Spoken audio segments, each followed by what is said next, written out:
ቢኒያም ማሚ የጠፋባትን የብሌንን የአንገት ጌጥ አግኝቶ ለማሚ ሲያሳያት ማሚም በጣም ትደነግጣለች።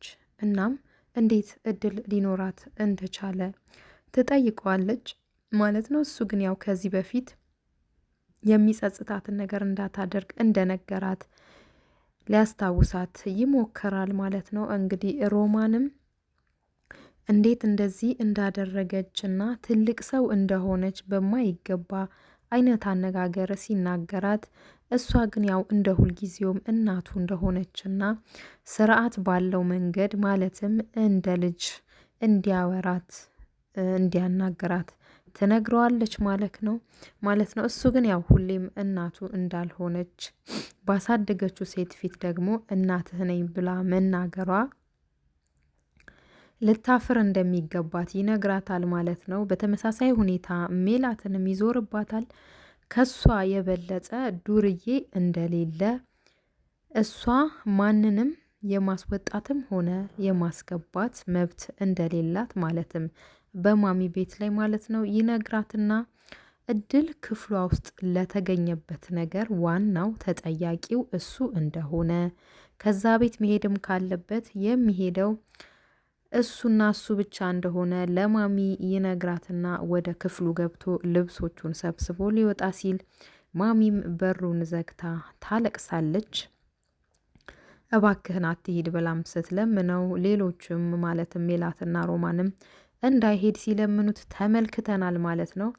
ቢንያምም እንግዲህ የእናቱን ማለትም የማሚን ሁኔታ ሲያይ በጣም ይረበሽና ይዞት ሊሄድ ያዘጋጀውን ቦርሳ ጥሎ ከቤት ይወጣል። ማሚም እንግዲህ በጣም ኃይለኛ ውጥረት ውስጥ ገብታለች።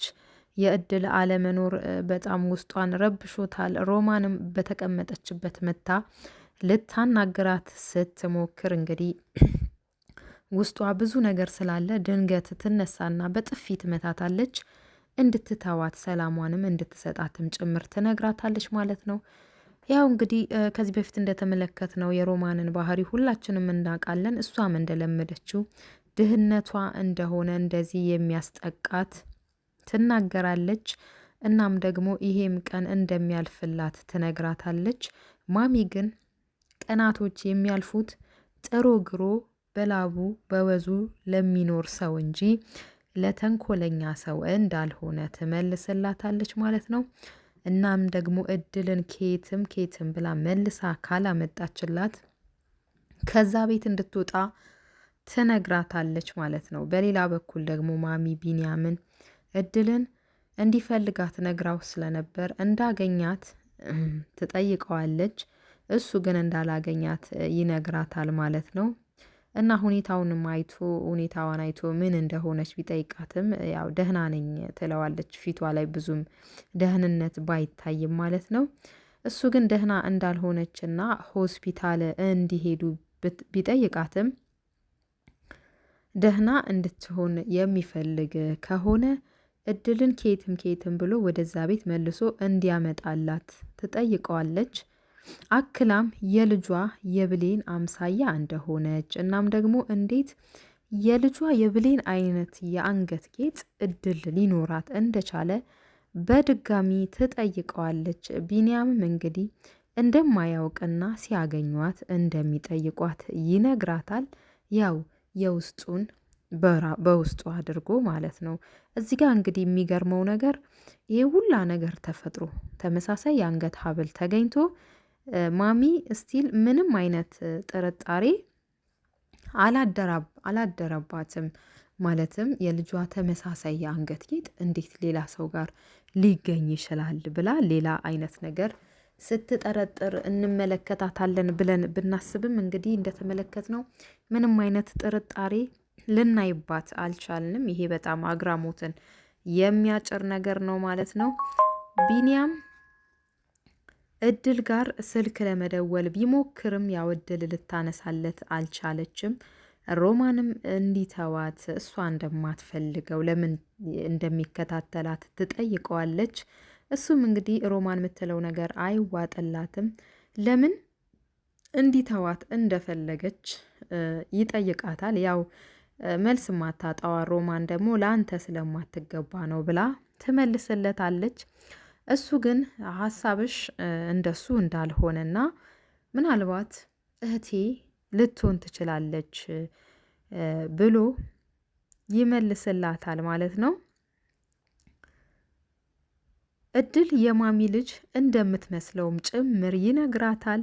ያልጠበቀችውን ነገር ስለሆነ የተናገረው በጣም ትደናገጥና እሷም እንደሞተች ትነግረዋለች ማለት ነው። ሮማንም ከሜላት ጋር እንግዲህ ሁሉም ሰው እድልን እንደሚፈልጉ ስላወቁ በተለይ ማሚ የእሷን መመለስ እጅጉን እንደምትፈልግ ሮማን ከአፏም ስለሰማች እዚህ ቤት መመለስ አለባት የሚል ነገር እንዳለና በፍጹም ግን ወደዛ ቤት መመለስ እንደሌለባት በዚህም በዛም ብለው እዛ ቤት እንዳትመጣ የሚችሉትን እንደሚያደርጉ ይነጋገራሉ፣ ይወያያሉ ማለት ነው። ቢንያምም እንግዲህ እድልን ፍለጋ ትምህርት ቤቷ ሄዷል። እንደ አጋጣሚም ሆነና የእድልን ጓደኛ ያገኛታል። ያው እሷም ሌላ ሰው የሚፈልግ መስሏት ብዙ ሰው እንደማታውቅ ለትምህርት ቤቱ አዲስ እንደሆነች ትነግረዋለች። እሱ ግን ያው እሷም የሚፈልጋትም ሰው አዲስ እንደሆነች እና ስሟም እድል እንደሚባል ሲነግራት እሷም እንግዲህ ቃልዬ ማለት ነው የእድል አዲሷ ጓደኛ እንደምታውቃትና ጓደኛዋ እንደሆነችም ነግራው ያው ሰሞኑን እንዳልተገናኙ ከትምህርት በኋላ ግን ሊያገኛት እንደሚችል ተነጋግረው ይለያያሉ። እንደተመለከት ነው። እድል ግን እንግዲህ በተፈጠረው ነገር ስለተረበሸች ትምህርት ቤትም አልመጣችም። ጓደኛዋም እንግዲህ በዚህ ሁኔታዋ ተረብሻ ስልክ ትደውልላታለች። ብትጠይቃትም እንግዲህ እድል ምንም እንዳልተፈጠረ ትነግራታለች። ቃልዬም እንግዲህ ለራሷ ጉዳይ እንደምትፈልጋትና ያመለጣትንም ፈተና ጉዳይ እንዴት በዳግም መፈተን እንደምትችል እንዲነጋገሩ ሊገናኙ ይቀጣጠራሉ ማለት ነው። ያው እንግዲህ እንደተመለከት ነው ማሚ ቢንያም ሁሌ ወጥቶ በገባ ቁጥር የሁል ጊዜ ጥያቄዋ እድልን አገኛት ወይስ አላገኛትም ነው። እንግዲህ ጥያቄዋ እሱም እየሞከረ እንደሆነ ነገር ግን ከነሱ ጋራ ተባብራ እንደዚህ ማድረግ እንዳልነበረባት ቢያንስ ያላትን ነገር መስማት እንደነበረባት ማለትም ያው እድልን ስትናገራት የሚጸጽትሽን ነገር አታድርጊ፣ ይህን ነገር እሷ አታደርገውም የሚሉትን ንግግሮች ሲነግራት ነበርና ይህንን ብትሰማው ኖሮ ዛሬ ይሄ ነገር ሊፈጠር አይችልም ብሎ በማሰብ ይነግራታል ማለት ነው። እንግዲህ ማሚ ምንም ነገር እንዳልተናገረቻት ነገር ግን ሮማንና ሜላት እንደዚያ ሲያደርጓት ምንም ነገር እንዳልተነፈሰች ትነግረዋለች። እሱም ቢሆን ካገኘው የሀብሉን መገኘት ቶሎ ቢያሳውቃት ጥሩ እንደነበረ ትነግረዋለች ማለት ነው። ነገር ግን አሁንም ጥያቄዋ በድጋሚ እድል የብሌንን አይነት ሀብል እንዴት ሊኖራት እንደቻለ ነው። እንግዲህ ቢንያም ያ ነው ይህ ነው ማለት አልፈለገም። አሁንም እራሷኑ እድልን ሲያገኟት የሚጠይቋት ነገር እንደሆነ ይነግራታል። እድልም እንግዲህ ጓደኛዋ ቃልዬን አግኝታታለች። የሆነውም ነገር በሙሉ ነግራታለች። ትምህርቷንም እንደምታቆም አይነት አዝማሚያ ጭምር ስትናገር ጓደኛዋ ቃል ግን ሌላም ቦታ እየሰራች ቢሆን ትምህርቷን የግድ መማር እንዳለባት ማቋረጥ እንደሌለባት ጊዜው የግድ እንድንማር የሚያስገድደን ጊዜ እንደሆነ አስረግጣ ትነግራታለች ማለት ነው። ምክሯንም ሰምታ እሺ ብትላትም ነገር ግን ከሆነው ነገር ሁሉ በኋላ ደህና መሆን እንዳለባትና ያለፈችበት ሁኔታ ተስፋዋ ማሚና ቢንያም እንደነበሩ እነሱም እንደ ሌባ እንዳዩት ይህን መቋቋም ደግሞ ለእሷ ከባድ እንደሆነና ቢያንስ ለትንሽ ጊዜ መረጋጋት እንዳለባት ትናገራለች ማለት ነው። ቢንያምም በተነጋገሩት መሰረት በቦታው ተገኝቷል።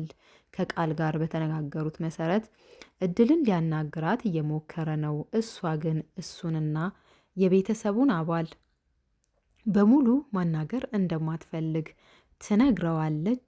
እንደምንም ብሎ ሊያግባባት ይሞክራል። እሷ ከሄደች በኋላ ማሚ ደህና እንዳልሆነችና አንዴ እንኳን እንድታናግራት ይጠይቃታል። እሷም ሲፈልጉ የሚያስወጧት ሲፈልጉ የሚያስገቧት እቃ እንዳልሆነች ሄዶ ለማሚ እንዲነግራት ትነግረዋለች። እንግዲህ እድል ይህን ያለችው በተፈጠረው ነገር በጣም ስለተጎዳችና ስላዘነች እንጂ ይህን አይነት መልስ ለማሚ የምትናገር አይነት መጥፎ ልጅ ሆና እንዳልሆነ ለሁላችንም ግልጽ ነው ማለት ነው። በስተ መጨረሻም እንግዲህ እቤት ድረስ ነገ እንደምትመጣ እሱም ለመኖር ሳይሆን የምትነግራቸው ነገር እንዳለ በመጨረሻም ደግሞ አይምሮውን ክሊክ የሚያደርግ ነገር ይህም የምትከፍተውን ፖስታ በሁሉም ፊት እንዳለም ጭምር ነግራው በጭንቀቱ ላይ እንግዲህ ሌላ ጭንቀት ጨምራበት ስትሄድ እንመለከታታለን። እንግዲህ ወደ ቤት ተመልሷል ቢንያምም። ሜላትና እድል ደግሞ ሜላትና ሮማን ደግሞ እድል የትም እንደማትገኝና ደብዛዋ እንደጠፋ ድጋሚ እዛ ቤትም እንደማትመጣ እያወሩ ሳለ ቢንያም ድንገት ይመጣና ያሉትን ነገር ስለሰማ እድል ነገ እንደምትመጣ ይነግራቸዋል። ይሄ ግን ማለትም የእድል መመለስ ለነሱ በተለይ ለሮማን ጥሩ እንዳልሆነ ስለሚያውቁ እሷ እዛ ቤት እንዳትመጣ የቻሉትን ነገር እንደሚያደርጉ ይነጋገራሉ። እንግዲህ ቢንያምም ማሚ ጋር ገብቶ ጥሩ ዜና እንዳመጣላት ይህም እድልን እንዳገኛትና ነገ እንደምትመጣ ሲነግራት ማሚ በጣም ደስ ይላታል። ቢንያምም በግድ እንዳሳመናት በተፈጠረው ነገርም በጣም እንደተጎዳች ሲነግራት ተመልክተናል። ሮማንም እድልን መንገድ ላይ ጠብቃ መተንኮስ ጀምራለች ማለት ነው።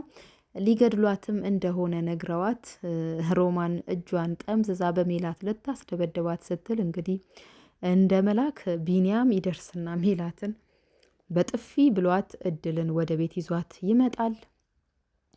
ማሚም እድልን ይቅርታ ትጠይቃታለች። እንግዲህ እድልም ማሚ ካደረገቻት በደል ይልቅ ያደረገችላት ብዙ ነገሮች ብዙ ውለታ ስለሚበልጡ ይቅርታ እንዳደረገችላት ትነግራታለች። እንግዲህ ማሚም ይህን ካረጋገጠች በኋላ ቀጣይ እርምጃዋን ጀምራለች። ያው ሮማንና ሜላትም ወደ ቤት ተመልሰዋል። ማሚም እንግዲህ እድልን እግሯ ስር ወድቀው ይቅርታ እንዲጠይቋት ካልሆነ ግን ከሷ አንድም ነገር እንደማያገኙ ሜላትም ትምህርት ቤቷ እንደምትቀይረባት ከሷ ምንም አይነት ገቢ እንደማታገኝ ሮማንን በተመሳሳይ ሁኔታ እንደዚህ አይነት ውሳኔዎች እንዳሳለፈች ትነግራቸዋለች። ሁለቱም እንግዲህ ከልባቸው ባይሆንም ትዕዛዝ ስለታዘዙ ማሚ የግድ እንዲያደርጉ ብዙ ነገሮች ካላደረጉ ስለሚቀርባቸው ብቻ የተባሉትን ሲያደርጉ ተመልክተናል። እድልም ያው ከልባቸው እንዳልሆነ ሁለቱን ጠንቅቃ ስለምታውቃቸው እንግዲህ ከልባችሁ ከሆነ ያው ይቅር ብያቸዋለሁ ስትላቸው ተመልክተናል ማለት ነው። እና የመጣችበትን ዋና ጉዳይ ለመናገር ጀምራለች ማለት ነው። ይህም በቢንያም እናትና ልጅነት ለማረጋገጥ ከሁለቱም ናሙና እንደወሰደች እና ያው የዘመኑን ቴክኖሎጂ የዲኤንኤ ምርመራ እንዳደረገች ውጤቱም እንደደረሰ እና በሁሉም ፊት ልትከፍተው እንደሆነ ትናገራለች። ያው ፖስታውንም ከቦርሳዋ ታወጣለች። ሁሉም እንግዲህ በጣም ጓጉተዋል። በተለይ ሮማን እናትነቷን አምና እየኖረች ሳለ ግን ለምን ውጤቱን ለማወቅ እንደዚህ እንደጓጓች በጣም የሚያስገርም ነገር ነው ማለት ነው። በተቃራኒው ቢንያም ግን ምንም አልመሰለውም። ምናልባትም የእሷ ልጅ መሆንም ሆነ መባል ስለማይፈልግ ሊሆን ይችላል ብለን እናስባለን። ይህ ውጤት ግን እሱ እንዳልጠበቀው ሆኖ ሮማን እናቱ ካልሆነች ለሱ እንደውም እጥፍ ድርብ ደስታ ይሆንለታል ብለን እናስባለን። ምክንያቱም አንደኛ የእሷ ልጅ መባል አይፈልግም፣ የእሷን እናትነትም አይፈልገውም እንደምናየው ካደረሰችበት በደል አንጻር። ሌላው ግን ከእድል ጋር ለነበራቸው ግንኙነት መበላሸት ምክንያቱ ይሄ ስለሆነ ለሱ የእሷ ልጅ አለመሆን እንግዲህ ደስታን ያመጣለታል ብለን እንገምታለን። እንግዲህ እድልም ውጤቱን ማንበብ ጀምራለች። ሮማንም የእድልን አይን በደስታ እያየች ተመልክተናል። የመጨረሻውንም ውሳኔ ለመስማት በጣም ይጓጓች ትመስላለች። ውጤቱ ግን ምን ይመስላችኋል? እንደኔ ሮማን የቢንያም እናት አትመስለኝም። ምክንያቱም ይህ እንደዚህ ከሆነ ለተፈጠረው ነገር መፍትሄ ማግኘት ያው በጣም ከባድ ነው፣ ከእሴትም ከባህልም አንጻር ማለት ነው። ለዛም ነው እንግዲህ ቢኒያም እረፍት ያጣው እድልንም የራቃት። እስኪ ሀሳብ አስተያየታችሁን በኮመንት አሳውቁን። ስለምትበረታቱኝ አመሰግናለሁ። አዲስ ቤተሰቦች ቻናሉን ሰብስክራይብ ማድረግ አይርሱ። በቀጣይ እስክንገናኝ ቸር ቆዩን።